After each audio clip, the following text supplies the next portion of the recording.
Hi guys! So ito po ay Taiwanese jackfruit. Anyway, na-markot po yan. Kaya po ganyan siya ka-liit pero meron po siyang napakadaming bunga. So, share ko lang po sa inyo kung gaano siya kaganda kapag na-markot po ang isang prutas. Kahit maiksi po siya, siya po ay kakaroon ng napakadaming bunga. So, naa-amaze lang po ako at nagagandahan po ako dito sa kanyang lilim kasi ang ganda po ng pagka-korte niya. Yes, ayan po siya. At napakalilim po sa ilalim. Talagang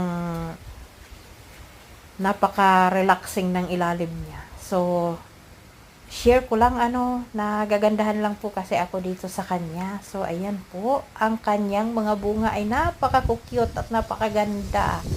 So, malamang napakasarap din po siguro nito. Hindi pa po ako nakatikim nito.